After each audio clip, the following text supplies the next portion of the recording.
All right, we're in business now.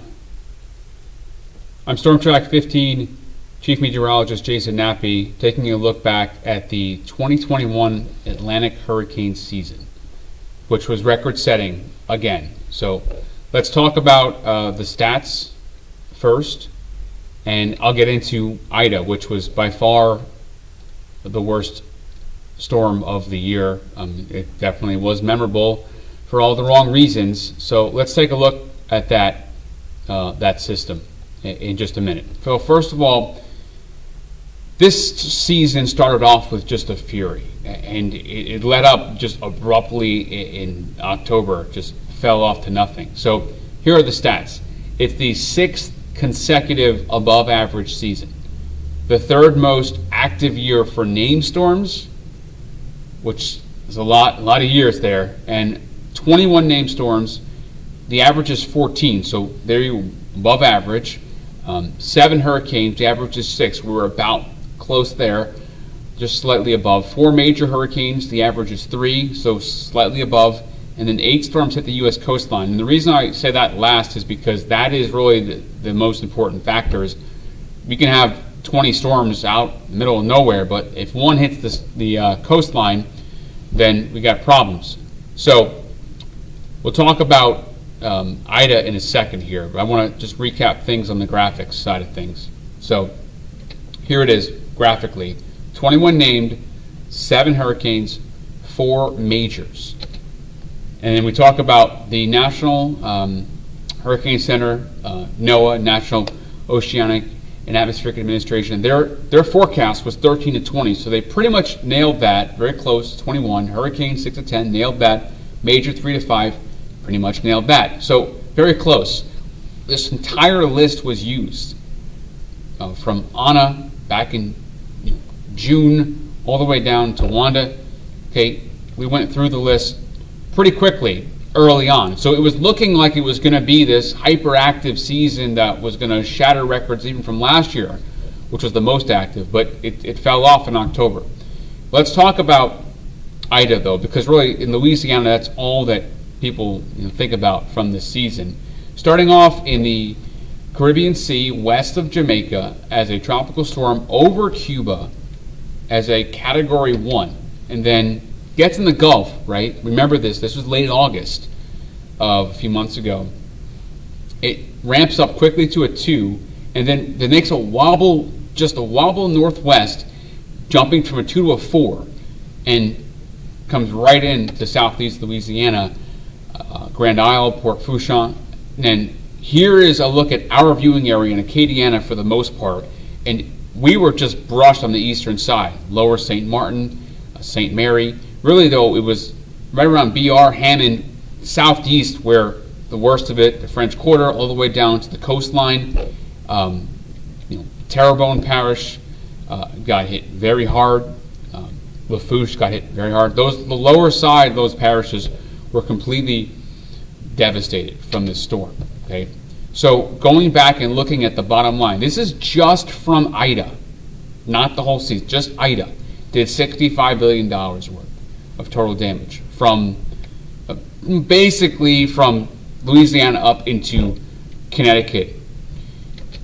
You think about the highest winds were right around 150. Now, I'll get to that in a second, a little bit more about Grand Isle, but the fatalities, 115. Now that's the storm from start to finish. So basically from all the way down in Cuba all the way up into Connecticut. So 115 people lost their life from this. And to recap Ida even more, think about it in Louisiana, really drill down here locally, 1 million people without power, and this lasted for a long time, more than a week. Think about, people didn't have power for weeks, some people, and even longer than that. Highest wind, 148, at Grand Isle, where the measurement took place, and then it was snapped off. So easily could have been even higher than that, but could only withstand 148, which is quite a number. And there was right on August 29th, remember, middle of the day where the landfall happened at Port Fourchon, and that was the system, okay, in its worst.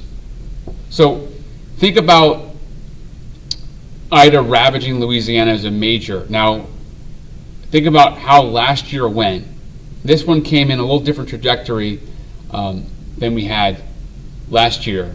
But still, this storm was out of the Caribbean. It came up late August, and after it hit Louisiana, it just did incredible damage.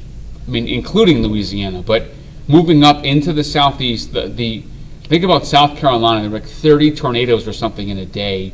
It moved up the mid-Atlantic into the New Jersey, New York tri-state. Tornadoes, big tornadoes, floods. The New York City subway was flooded, which almost never happens.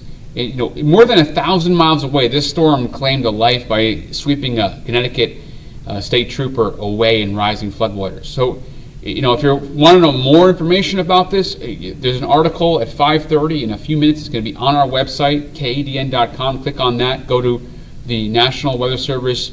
Has a little bit more in depth with some more graphics about Ida and what it did to the state, to the area. They have that broken down. A great article there. So this just gives you the idea of the raw power of Mother Nature and what happened. So I encourage you to go to their website. It was another tough season here through August, and then we had Nicholas afterwards, which wasn't nearly as bad, obviously, but it hit Houston a lot harder than here, Nicholas, before it kind of fell apart. But still, we got through it. We'll get through another season next year, and just want to thank everyone for everything here. This is it's 3 hurricane seasons now, seasons that I've been a part of here, and I'm humbled and grateful that I was here to help through all that, because it has been crazy. The hardest times, and the people here are so gracious and so tough and got through so much. So we'll get through another season together, right? I mean, this is how things are here. This is a way of life, hurricane season in Acadiana. So we're ready for another one next year. We can take a little bit of a break, even though there can be hurricanes in the winter. But we're in severe weather season. So keep your guard up for that. Remember, last year around New Year's Eve, we had a severe weather outbreak that was in the forecast, and things ramped up. Fortunately, we didn't get quite hit too bad, but these things can happen at any time of the year. And even though hurricane season is officially over, it's never really over around here. So thank you so much for your time, and go ahead and click on those links. Go to our website for the latest information on Ida and the entire season, and we'll do it all over again next year. Thank you.